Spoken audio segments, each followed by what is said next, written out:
다윗은 또다시 위기에 처했습니다. 사울이 사무엘상 24장에서 다윗과 맺었던 상호 불가침 조약을 파기하고 다시 다윗을 쫓기 시작했거든요. 이번에도 사울은 다윗이 머물던 광야의 사람들로부터 받은 밀고를 근거로 다윗을 잡기 위해 3,000이나 되는 군사와 함께 출정했습니다.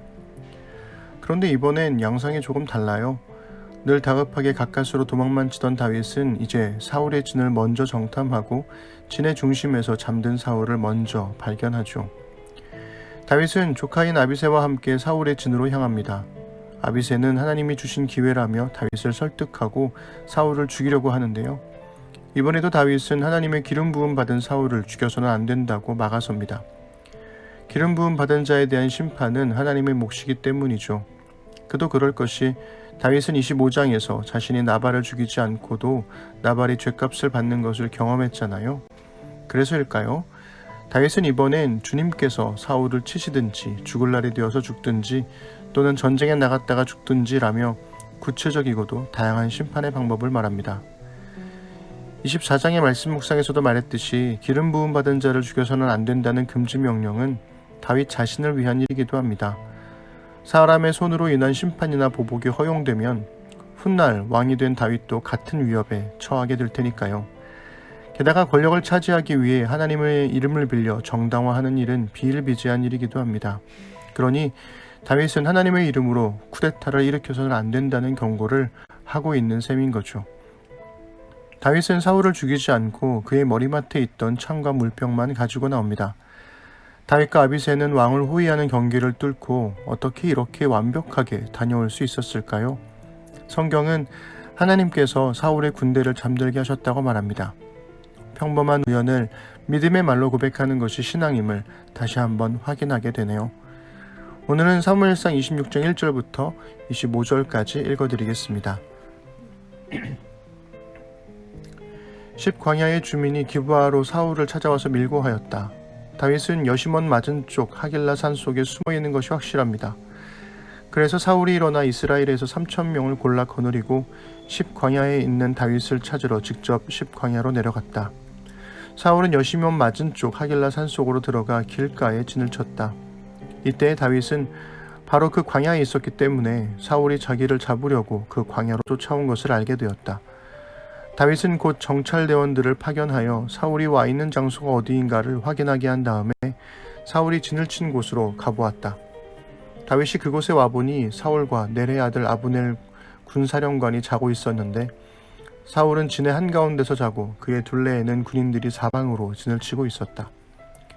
그래서 다윗이 햇사람 아히멜렉과 수르야의 아들 요압의 아우인 아비새에게 누가 자기와 함께 사울의 진으로 내려가겠느냐고 물으니 아비새가 나서서 자기가 다윗과 함께 내려가겠다고 대답하였다. 이리하여 다윗이 아비새를 데리고 밤에 군인들이 있는 곳으로 가보니 사울이 진의 한가운데서 누워 자고 그의 머리맡에는 그의 창의 바닥 땅바닥에 꽂혀 있고 아브넬과 군인들은 그의 둘레에 사방으로 누워 있었다. 아비새가 다윗에게 자청하였다.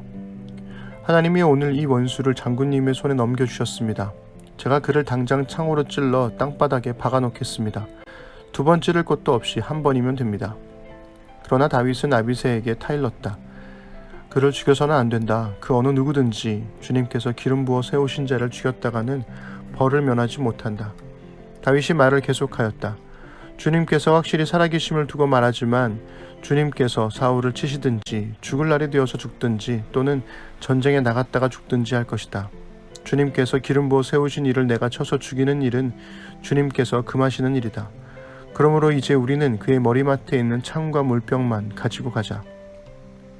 다윗이 사울의 머리맡에 있던 창과 물병을 들고 아비새와 함께 빠져나왔으나 보는 사람도 없고 눈치채는 사람도 없고 깨는 사람도 없었다. 주님께서 그들을 깊이 잠들게 하셔서 그들이 모두 곤하게 잠들어 있었기 때문이다. 다윗이 맞은편으로 건너가 멀리 산 꼭대기에 섰다. 다윗과 사울 사이의 거리가 꽤 멀어졌다. 여기서 다윗이 사울의 부하들과 넬의 아들 아브넬에게 소리쳤다. 아브넬은 대답을 하여라. 아브넬이 대답하였다. 네가 누구이기에 감히 소리를 쳐서 임금님을 깨우느냐? 다윗이 아브넬에게 호통을 쳤다. 너는 사나 대장부가 아니냐? 이스라엘 천지에서 너만한 대장부가 어디에 또 있느냐? 그런데 네가 어째서 너의 상전인 임금님을 잘 보호하여 드리지 않았느냐? 백성 가운데 한 사람이 너의 상전인 임금님을 범하려고 이미 들어갔었다. 너는 이번에 너의 책임을 다하지 못했다. 주님께서 확실히 살아계심을 두고 말하지만 너희가 주님께서 기름 부어 세우신 너희의 상전을 보호해드리지 못했으니 너희는 이제 죽어 마땅하다. 그러므로 너는 이제 왕의 창이 어디로 갔으며 왕의 머리맡에 있던 물병이 어디로 갔는지 어서 찾아보도록 하여라. 사울이 다윗의 목소리를 알아듣고 말하였다. 나의 아들 다윗아, 이것이 정말로 너의 목소리냐? 다윗이 대답하였다. 나의 상전이신 임금님, 그러합니다. 그런 다음에 다윗이 말하였다. 나의 상전이신 임금님은 어찌하여 이렇게 임금님의 종을 사냥하러 오셨습니까? 내가 무슨 잘못을 저질렀습니까? 내 손으로 저지른 죄악이 무엇입니까?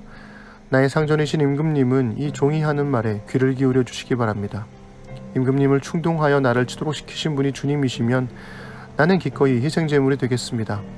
그러나 임금님을 충동하여 나를 치도록 시킨 것이 사람이면 그들이 주님에게서 저주를 받기를 바랍니다. 주님께서 유산으로 주신 땅에서 내가 받을 몫을 받지 못하도록 하고 나더러 멀리 떠나가서 다른 신들이나 섬기라고 하면서 나를 쫓아낸 자들이 바로 그들이기 때문입니다. 그러니 이제 주님으로부터 멀리 떨어진 이 이방 땅에서 내가 살해당하지 않게 하여 주시기를 바랍니다. 어찌하여 이스라엘의 임금님이 사냥꾼이 산에서 메추라기를 사냥하듯이 겨우 벼룩 한 마리 같은 나를 찾으러 이렇게 나서셨습니까? 사울이 대답하였다. 내가 잘못했다. 나의 아들 다윗아, 돌아오너라. 네가 오늘 나의 생명을 귀중하게 여겨주었으니 내가 다시는 너에게 해를 끼치지 않겠다. 정말 내가 어리석은 일을 하여 아주 큰 잘못을 저질렀다. 다윗이 말하였다. 여기 임금님의 창이 있습니다. 젊은이 하나가 건너와서 가져가게 하십시오. 주님께서 각 사람에게 그 공의와 진실을 따라 갚아주시기를 바랍니다. 주님께서 오늘 임금님을 나의 손에 넘겨주셨지만 나는 주님께서 기름 부어 세우신 임금님께 손을 대지 않았습니다.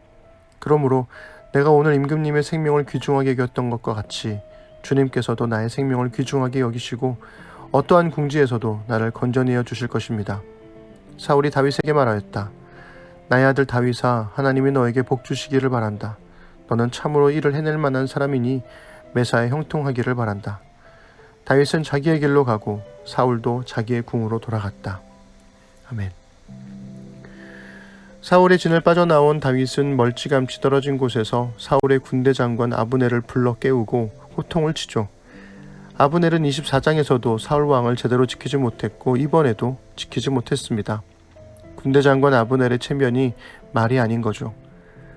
다윗의 목소리를 들은 사울은 다윗을 아들이라 부르는데요.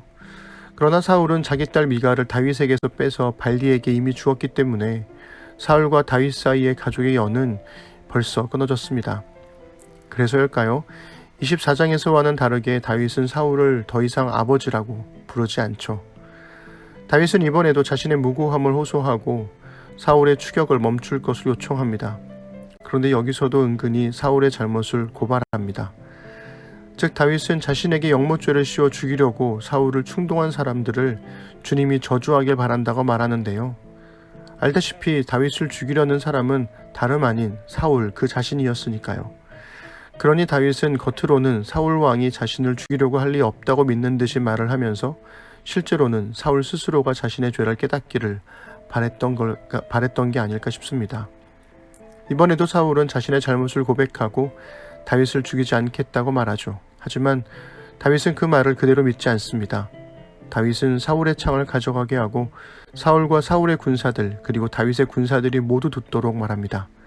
내가 오늘 임금님의 생명을 귀중하게 여겼던 것과 같이 주님께서도 나의 생명을 귀중하게 여기시고 어떠한 궁지에서도 나를 건져내어 주실 것입니다.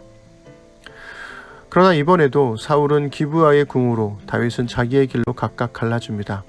성경은 다윗이 선택한 자기의 길이 어디인지 명시하지는 않는데요. 그 길은 다음 장에서 보게 될 블레셋으로의 망명길이었습니다. 도망자로서의 다윗의 길은 아직 끝나지 않았던 거죠. 자신이 손해를 보더라도 자신이 억울하더라도 자기 힘으로 상대를 제압하지 않는 것, 끝까지 최선을 다해 진심을 전하고 말하면서도 그 마음을 판단하실 하나님께 소망을 두는 것. 다윗은 누구나 할 법한 일을 하지 않음으로써 자신의 믿음을 증명합니다. 믿는다는 건 결국 남들과는 다르게 산다는 거니까요.